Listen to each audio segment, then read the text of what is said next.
Well, I think really if there was anybody in Europe who had still some room of doubt over whether Donald Trump would indeed be a massive departure from the Biden administration, this then really takes any of that doubt away. Donald Trump posting on Truth Social, calling Volodymyr Zelensky a, quote, modestly successful comedian. He says Zelensky talked the United States into spending $350 billion. I must point out that is not true. The real figure is about half of that amount of money to go into a war that couldn't be won, that never had to start, but a war that he, without the US and Trump, will never be able to settle. Donald Trump then repeating something similar to what we heard at Mar-a-Lago just 24 hours ago, where he said that Ukraine should never have started this war. That pricked up a lot of ears, especially off the back of a question that I myself asked him last week when I point blank asked him who was to blame for the beginning of this war, Russia or Ukraine?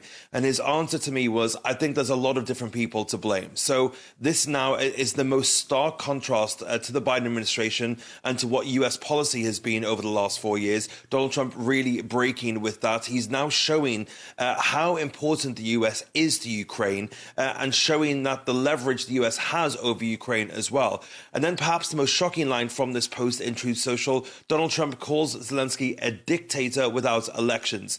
He says Zelensky better move fast or he's not going to have a country left. Of course, he's mentioned Volodymyr Zelensky's polling in recent days. He said he's polling around 4%. That also is a figure that is inaccurate. It's actually closer to 50 or so percent in the latest straw poll taken. But what really is what's really been made clear by this post is that the divorce now between America and Europe is truly underway. Donald Trump ends his post saying, I love Ukraine, but Zelensky has done a terrible job. A terrible job. Any pushback where you are, Fraser?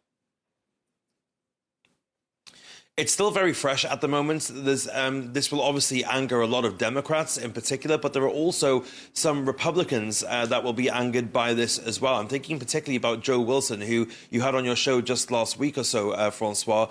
He has been a staunch supporter of Ukraine, despite being a Republican who's been in the Senate for a few decades at this point. But we're trying to get some more reaction from those kind of Congress people who have been supportive of Ukraine, but also are supportive of Donald Trump. This may be something where there is a bit of daylight between them and the president. Of course, Donald Trump thinks that this Ukraine issue can be worked to his advantage. And the main thing that he's really looking at is not actually the geopolitical ramifications of this conflict, but rather the minerals that the US can extract. He tried to create a deal with Ukraine where he would get the US ownership of around $500 billion worth of rare earth minerals. And that was also backed up by Marco Rubio in those talks in Russia that the Ukrainians were left out of, in which he said that the US can work with Russia geopolitically. So this is a massive departure from US foreign policy, and it is one that is likely going to get some backlash because this is now the most stark terms that we've heard Donald Trump talk about this war.